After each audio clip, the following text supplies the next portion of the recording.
50살이 넘어서니까 이상하게 모든 관계가 어색해졌습니다. 예전에는 그냥 자연스럽게 지냈던 사람들과도 뭔가 벽이 생긴 것 같고, 새로운 사람을 만나는 것도 부담스럽고요. 나만 이런 걸까요? 혹시 여러분도 비슷한 경험 있으시다면 좋아요로 마음을 표현해주세요. 정말 많은 분들이 이런 고민을 하고 계시거든요.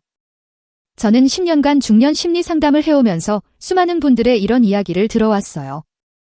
그리고 저 역시 45살 넘어서 똑같은 경험을 했습니다.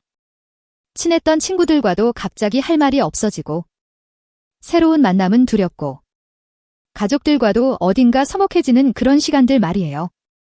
하지만 오늘 이 시간 후에는 분명히 달라질 거예요. 왜 우리에게 이런 변화가 생기는지, 그리고 어떻게 하면 다시 자연스럽고 따뜻한 관계를 회복할 수 있는지 말씀드릴게요. 오른손잡이 돋보기 문제의 깊이 파악 길에서 3분, 감정적 공감. 우리 또래 마음이란 게 참 복잡해요.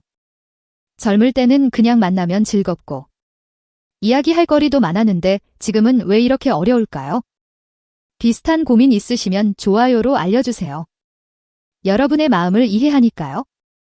제가 상담하면서 만난 김선희 씨 이야기를 해드릴게요. 52살이신 분인데 20년 넘게 친하게 지냈던 친구들과의 모임이 갑자기 부담스러워졌다고 하시더라고요. 예전에는 편하게 만나서 수다 떨고 웃으면서 시간 가는 줄 몰랐는데 어느 순간부터 뭔가 어색하고 할 말도 없고 자꾸 눈치만 보게 되고 모임 끝나고 나면 혼자서 내가 괜한 말 했나 이런 생각에 밤잠을 못 이룬대요. 이런 경험 정말 많이들 하시죠?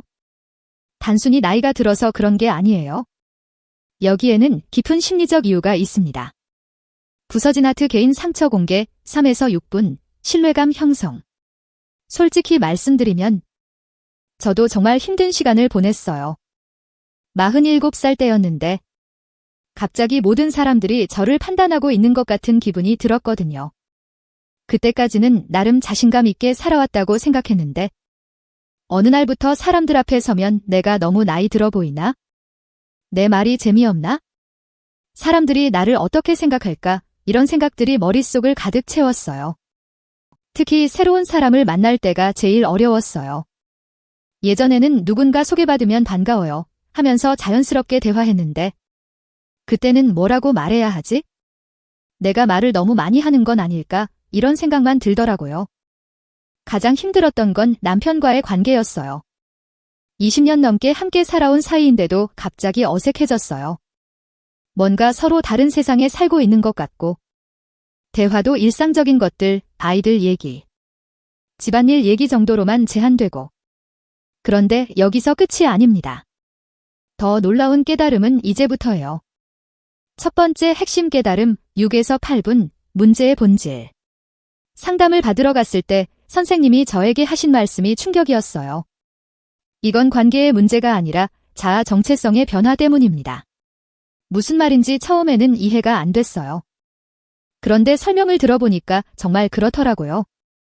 우리가 50세 전후가 되면서 겪는 가장 큰 변화는 바로 나는 누구인가에 대한 혼란이래요. 젊을 때는 역할이 분명했잖아요. 학생, 신입사원, 신혼부부, 육아맘, 직장인 이런 명확한 정체성이 있었어요. 그런데 중년이 되면서 이런 역할들이 애매해져요. 아이들은 다 컸고 직장에서도 선배도 후배도 아닌 애매한 위치고 부모님은 연로하시고 갑자기 나는 지금 뭐 하는 사람이지 이런 생각이 들기 시작하는 거예요. 이런 마음 이야기가 필요하시면 구독 버튼도 꾹 눌러주세요. 함께 이 길을 걸어가요. 바로 이 정체성의 혼란이 관계를 어색하게 만드는 거였어요. 내가 누군지 확실하지 않으니까 다른 사람들 앞에서도 어떻게 행동해야 할지 모르겠는 거죠. 오른손잡이 돋보기 두 번째 핵심 깨달음 8에서 10분 숨겨진 진실. 하지만 진짜 문제는 따로 있었습니다.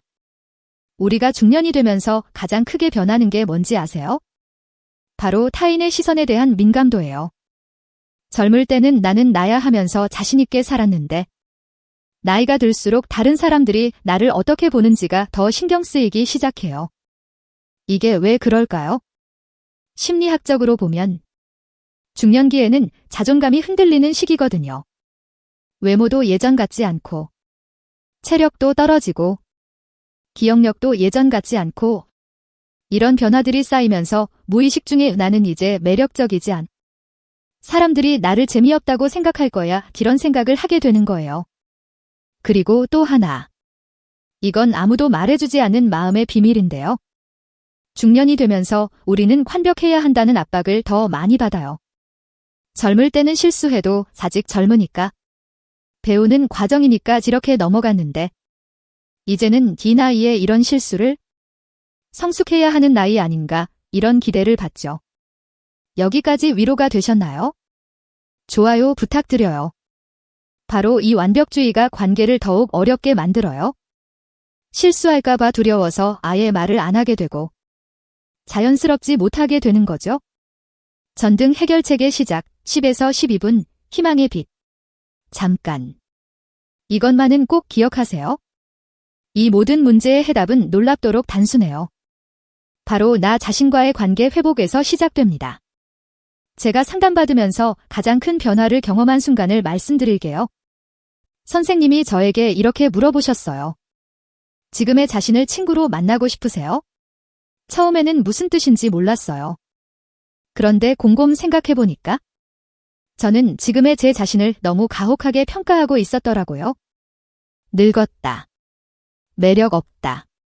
재미없다. 이런 식으로만 생각하고 있었어요. 그런데 만약 제 친구가 똑같은 상황에 있다면 어떻게 말해줄까요? 너는 충분히 매력적이야. 경험이 많아서 더 깊이 있는 대화를 할 수 있잖. 나이 들수록 더 진정성 있어 보여. 이렇게 격려해줄 거잖아요. 마음에 와닿으셨다면 좋아요로 힘을 주세요. 바로 여기서 첫 번째 변화가 시작돼요. 나 자신에게 친구처럼 다정하게 대하기 시작하면 다른 사람들과의 관계도 자연스러워져요. 반짝이는 별 구체적 실천법 1단계 12에서 14분 자기 수용. 이제부터가 정말 중요합니다. 관계 회복의 첫 번째 단계는 자기 수용이에요. 이건 단순히 나를 사랑하자는 추상적인 이야기가 아니라 구체적인 방법이 있어요. 매일 아침 거울을 보면서 자신에게 이렇게 말해보세요. 오늘도 수고했어. 충분히 잘하고 있어. 나이 들어서 더 깊어진 것들이 있어. 처음에는 어색하겠지만 2주 정도 지나면 정말 마음이 달라져요. 실제로 제가 상담했던 박미경 씨는 이 방법으로 완전히 달라지셨어요. 55살인데 처음 오셨을 때는 저는 이제 아무도 관심 없어 해요 라고 하시면서 눈물을 흘리셨거든요. 그런데 6개월 후에는 새로운 취미 모임에도 가입하시고 오랫동안 연락 안 했던 친구들과도 다시 만나기 시작하셨어요. 선생님, 저는 여전히 매력적인 사람이었어요. 라고 말씀하시던 그 밝은 얼굴이 아직도 기억나요? 악수 구체적 실천법 2단계 14에서 16분 관계 재구성. 두 번째 단계는 관계 재구성이에요. 기존의 관계들을 새로운 시각으로 바라보는 거예요. 20에서 30년 전에 맺은 관계를 지금도 똑같은 방식으로 유지하려고 하니까 어색한 거예요. 우리는 변했는데 관계는 그대로 두려고 하면 당연히 맞지 않죠. 이런 마음 치유가 도움되신다면 구독과 좋아요. 친구들과의 관계도 마찬가지예요. 예전에는 연예인 이야기, 패션 이야기만 했다면 이제는 좀 더 깊이 있는 이야기를 나눠보세요. 인생에 대한 생각, 꿈과 목표, 가족에 대한 고민 등. 중년이기 때문에 할 수 있는 진솔한 대화들이 있어요. 제가 실제로 경험한 예를 들어드리면 20년 넘은 친구와 최근에 만났는데 처음으로 서로의 인생 후반기 꿈에 대해 이야기했어요. 그 친구는 나는 65살 되면 시골에서 작은 카페를 하고 싶어 라고 하더라고요. 그 순간 우리 사이의 어색함이 완전히 사라졌어요. 왜냐하면 나이가 들면서 생기는 깊이와 지혜를 서로 인정하고 공유하게 된 거거든요. 눈앞의 별이 빙글빙글 구체적 실천법 3단계 16에서 17분 30초 새로운 관계 형성. 세 번째 단계는 새로운 관계의 용기예요. 중년이 되면서 새로운 사람을 만나는 게 어려워진다고 생각하시는데 사실은 완전히 반대예요. 중년이야말로 가장 진정성 있는 관계를 만들 수 있는 시기거든요. 왜냐하면 이제는 가식적인 관계에 시간을 낭비할 여유가 없어요. 진짜 마음이 통하는 사람. 서로를 이해하고 존중하는 사람들과만 깊이 있는 관계를 맺고 싶어 하죠.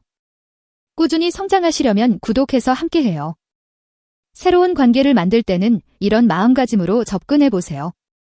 나는 50년의 인생 경험을 가진 사람이야. 그 경험 자체가 내 매력이고 가치야. 실제로 중년의 관계는 젊을 때보다 훨씬 진정성 있고 깊어요. 서로의 상처도 이해하고, 인생의 무게도 알고, 진짜 중요한 게 뭔지도 알고 있으니까요. 경고 주의사항과 조언 17분 30초 -18분 30초. 절대 이것만은 하지 마세요. 첫째, 나이를 핑계로 포기하는 것. 나이가 많아서 이제 새로운 관계는 어려워라고 생각하면 정말 그렇게 돼요. 마음이 다치는 순간 모든 가능성도 닫혀버려요. 둘째, 완벽하려고 노력하는 것. 실수해도 괜찮아요. 어색해도 괜찮고, 때로는 말실수해도 괜찮아요. 완벽하지 않은 모습이 오히려 더 인간적이고 매력적이에요. 셋째, 과거의 관계 패턴을 그대로 유지하려는 것. 변화를 두려워하지 마세요. 새로운 나에게 맞는 새로운 관계 방식을 찾아가는 게 중요해요. 이거 하나만 기억하셔도 충분합니다. 중년의 관계는 양보다 질이에요. 많은 사람과 얕은 관계를 유지하려 하지 말고 몇 명이라도 진짜 마음이 통하는 깊은 관계를 만들어 가세요.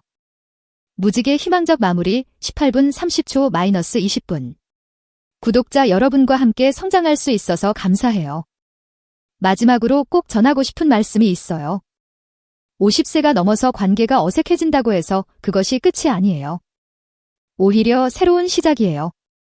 이제까지는 남들이 기대하는 모습으로 살아왔다면 이제는 진짜 나다운 모습으로 살아갈 수 있는 기회예요. 중년의 관계는 젊을 때와 달라요. 더 깊고, 더 진정성 있고, 더 의미 있어요. 서로의 상처를 이해하고, 인생의 무게를 나누고, 진짜 중요한 가치들을 공유할 수 있는 관계들이죠. 혹시 비슷한 경험 있으신 분 계신가요? 댓글로 나눠주세요. 서로 위로하고 격려할 수 있을 거예요. 실제로 시도해보신 분들 변화를 댓글로 남겨주시면 다른 분들에게도 큰 힘이 될 거예요. 저는 지금 52살인데 정말로 지금이 인생에서 가장 행복한 시기예요. 관계도 더 깊어졌고 나 자신과도 더 친해졌고 새로운 사람들을 만나는 것도 즐거워졌어요. 여러분도 분명히 할 수 있어요. 나이는 숫자일 뿐이고 우리 안에는 여전히 사랑받을 가치와 사랑할 힘이 충분히 있어요. 궁금한 마음이 있으시면 댓글로 물어보세요. 언제든 답변 드릴게요. 여러분만의 치유 방법이 있으시면 댓글로 공유해주세요. 함께 성장해 나가요.